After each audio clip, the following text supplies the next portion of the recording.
4 PM news network में दोस्तों आपका स्वागत है। मैं हूं आपके साथ राशिद जहीर। बंगाल में ममता बनर्जी के स्वर, शब्द, वाणी आपको कुछ कम नजर आ रही होगी, खास करके गठबंधन को लेकर, खास करके कांग्रेस को लेकर। किसी बात से चिंतित है और एक बहुत बड़ा वोट जंक उनसे छूटने जा रहा है। बयान आया कल जनाबे मन कि महाकुंभ नहीं है, मौत का कुंभ है, मृत्यु कुंभ है। दिल्ली में या बंगाल में ममता बनर्जी की अगर आप पर्सनैलिटी देखें तो वो मुखर नेता नजर आती हैं, लेकिन बंगाल में कोई सी पूजा ऐसी नहीं है जिसका वो प्रतिनिधित्व करती हुई नजर नहीं आती। वजह उसकी यह है कि बंगाल के अंदर, तमिलनाडु के अंदर, साउथ के अंदर आप जानते हैं दोस्तों कि लोगों की प्रवृत्ति बहुत ज़्यादा धार्मिक है, बड़े शानदार लोग हैं। एक हिंदी पट्टी का धार्मिक व्यक्ति और एक साउथ पट्टी का धार्मिक व्यक्ति, ज़मीन आसमान का फ़र्क है। फरिश्ता और शैतान मानकर चलिए आप। वहाँ का जो धार्मिक, मैंने नाम तो किसी धर्म का लिया नहीं है, वहाँ का जो धार्मिक व्यक्ति है साउथ का, वो इतना सौम्य, इतना सभ्य, इतना शानदार इंसान है। ना किसी मज़ार पे भगदड़, ना किसी यात्रा में तलवारें दिखाई जा रही हैं, ना कहीं पथराव हो रहा है, ना किसी मस्जिद पे आके प्रतीकात्मक तीर कमान खींचा जा रहा है। तो जनाबे मन, ये चीज़ें जो हैं आप देख चुके कि वहाँ के लोगों में, यहाँ के लोगों में ये फ़र्क है। तो बंगाल में तमाम यात्राओं में, तमाम धार्मिक आयोजनों में ममता बनर्जी नज़र आती हैं। उसके बावजूद भी एक ऐसा बयान देना कि महाकुंभ नहीं मृत्यु कुंभ है, तो क्या वो अपने उस वोट बैंक के प्रति चिंतित है? हो सकता है इस बयान से वो धार्मिक लोग उससे छूट जाए, लेकिन उनसे बड़ा वोट वहां मिलता है 30% विशेष समुदाय का। कांग्रेस की पदयात्रा के बारे में मैं आपको एक हफ्ते पहले बता चुका। राहुल गांधी की पदयात्रा की धमक बंगाल यानी कि तृणमूल कांग्रेस के अंदर ऐसी धमक है कि वो लोग परेशान है कि राहुल गांधी, अगर चूंकि चुनाव 2026 में है, एक साल में अगर ये यात्राएं निकल जाती हैं और राहुल गांधी ने जिस प्रकार से अपने वहाँ पर कुछ छत्रप भेजे हैं और कुछ वहाँ पर काम करने की कोशिश की है, उससे सबसे बड़ा वोट जो वहाँ पर खिसकता जा रहा है, लोकल सूत्रों से भी हमें अगर ज्ञात हुआ है, तो वहाँ ममता बनर्जी की पार्टी से मुस्लिम समाज का जो 28 से 30% वोट है वो कांग्रेस की तरफ जा रहा है। इस बात को लेकर ममता बनर्जी चिंतित है और इसी वजह से ना तो उन्होंने इंडिया गठबंधन के बारे में 2 शब्द बोले हैं, ना ही उन्होंने राहुल गांधी और कांग्रेस के बारे में 2 शब्द बोले हैं। अलबत्ता उसी वोट को अपनी तरफ अट्रैक्ट करने के लिए महाकुंभ को मृत्यु कुंभ बताने लगी हैं। बहुत बड़ा ये रिस्क है, क्योंकि आपका जो ओरिजिनल वोटर है वो बंगाली मानुष है, हिंदुत्व तो नहीं लेकिन हिंदुइज्म को मानने वाला वोटर है। आप अगर महाकुंभ को मृत्यु कुंभ कह रही हैं तो गोया कि आप एक रिस्क ले रही हैं, लेकिन हिंदी भाषी पट्टी का जो धार्मिक पशु है और बंगाल का जो धार्मिक व्यक्ति है, उन दोनों में बड़ा फर्क है। यहाँ पर तो इस तरह के एक डायलॉग से सरकारें गिर जाती हैं और वोट बैंक सरक जाता है, लेकिन वहाँ का व्यक्ति मेरे ख्याल से इतनी समझ रखता है कि उसको मालूम है कि अगर ममता बनर्जी ने इसे मृत्यु कुंभ कहा है तो इसके पीछे एक लॉजिक है। बंगाली राइटर्स पूरी दुनिया में मशहूर हुए हैं। भद्रजन अगर किसी को कहा जाता तो बंगाली बंग बंधु, बंगाल के लोगों को कहा जाता था, अब भी कहा जाता है। खैर, मैं बांग्लादेश की बात नहीं, बंगाल की बात कर रहा हूँ। तो दोस्तों बात यह है कि ममता बनर्जी इतना बड़ा रिस्क क्यों ले रही हैं?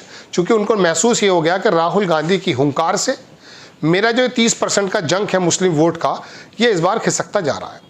लोकल की बातें ये बताती हैं दोस्तों कि बंगाल में इस समय शायद कांग्रेस सर्वाइवल कर जाए। हालांकि मालदा और सेंट्रल बंगाल, यहाँ 1-2 सीटों के अलावा मुझे कांग्रेस का कहीं भी कोई वर्चस्व नज़र नहीं आता। अधीर रंजन चौधरी अपनी जगह पे अपनी बातें करते रहते हैं, लेकिन वहाँ का मुस्लिम, वहाँ का विशेष समुदाय चूँकि कांग्रेस को बहुत मजबूती से लड़ते हुए नहीं देख पाता है, इसलिए वो मजबूरन या खुशी से ममता बनर्जी की तरफ चला जाता है। लेकिन जिस तरह से ममता बनर्जी ने इंडिया गठबंधन को वक्त वक्त पर जंक लगाया है, चोट लगाई है, उससे वहाँ का मुस्लिम समुदाय और ऐसा बंदा जो इंडिया गठबंधन को पसंद करता है, वो ममता बनर्जी के इस कदम से नाराज़ है।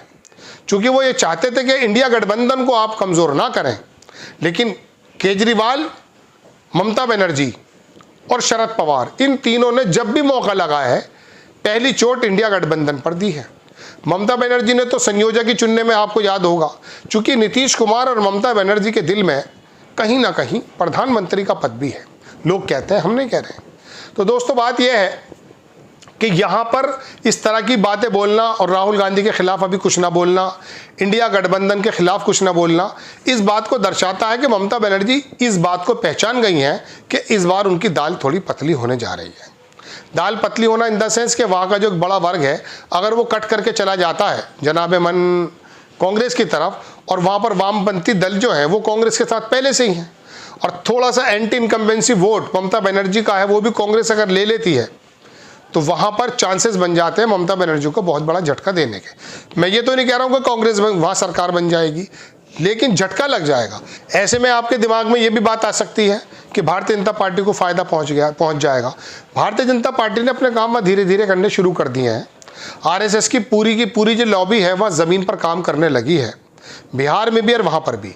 लेकिन मैं आपको बता दूँ दोस्तों, हालात इस बार बदले हुए हैं। देश की अर्थव्यवस्था, जियोपॉलिटिक्स के मद्देनज़र सबसे पहले यदि कोई अवेयर होता है, हमारे यहाँ साउथ या बंगाल के लोग होते हैं। बेशक वहाँ गुर्बत ज़्यादा है, बेरोज़गारी भी ज़्यादा है, लेकिन जो वहाँ की अगुवाई करने वाले भद्रजन हैं, बंगाल के जो बुद्धिजीवी लोग हैं, वो अच्छी तरह से पहचानते हैं कि चीन का क्या रोल है, अमेरिका का क्या रोल है, और हमारे मोदी जी बाहर जाके कितनी बड़ा सीना करके आते हैं या बेइज्जती करा कर आते हैं। ये तमाम बातें उनको हिंदी पट्टी के बामुकाबले थोड़ा ज़्यादा मालूम है। यही वजह है कि साउथ में, बंगाल में कभी भारतीय जनता पार्टी इतनी कामयाब नहीं हुई, क्योंकि वहाँ का जो दर्शक है, वहाँ का जो वोटर है, वो कम से कम अपने दिमाग में गोबर कम भरता है। हमारी हिंदी भाषा की पट्टी पर तो वो साउथ का सांसद कह रहा था कि ये तो गाय की पट्टी है, ये तो गोबर पट्टी है। मेरे लिए और आपके लिए, अगर आप हिंदी पट्टी से सुन रहे हैं, ये बड़ी शर्म की बात है कि साउथ का एक सांसद आकर हमें गोबर पट्टी कह रहा है। बड़ी अजीब बात है। भले वो गाय का गोबर कितना भी पूजनीय क्यों ना हो, लेकिन कम से कम इंसान से कंपैरिजन नहीं किया जा सकता उसको। खा लें आप, पी लें आप, कोई दिक्कत नहीं है, लेकिन आप सारे इंसानों से गोबर को या गाय के पेशाब को अगर आप बेहतर मानते हैं तो ये अकल में नहीं आती। ये यहीं के लोगों की अकल में आ सकता है, बंगाल के। हालांकि वो धार्मिक लोग ज़्यादा हैं, मैं आपको बता चुका हूँ, लेकिन उनका धर्म मंदिर तक रहता है, मस्जिद तक रहता है। उनका धर्म सड़कों पर, संसदों में धर्म और चुनाव के मंचों पर नहीं आता है। ममता बनर्जी वहाँ की नो डाउट शानदार लीडर हैं, लेकिन इस बार मैंने आपको एक तस्वीर का दूसरा रुख दिखाया है दोस्तों, कि कांग्रेस वहाँ किस प्रकार का काम कर रही है। और ये जो वोट बैंक है मुस्लिम, एक मुस्लिमों के बारे में बात बता दूं, इनका पता ही नहीं होता कुछ। मैं राशिद ज़हीर हूँ, इसलिए मैं थोड़ा खुल के बोल सकता हूँ, चूँकि बात यह है, इनका ये नहीं पता होता शीला दीक्षित ने 15 साल काम किया, अचानक महाराष्ट्र से एक बूढ़ा आया, उन्हें नक्शेबाजी दिखाई और केजरीवाल को, और वो कह रही शीला दीक्षित, अरे मैंने क्या किया, इतना शानदार काम किया कि दिल्ली के अंदर लास वेगास बनाने का काम किया। अब केजरीवाल को हरा दिया, अब हराने के बाद फिर पछताएंगे। आपको खबर कैसी लगी अपनी राय कमेंट्स बॉक्स में ज़रूर दीजिए। चैनल को सब्सक्राइब कीजिए, शेयर कीजिए। नेक्स्ट टाइम मैं किसी खबर के साथ हाजिर होता हूँ। जय हिंद।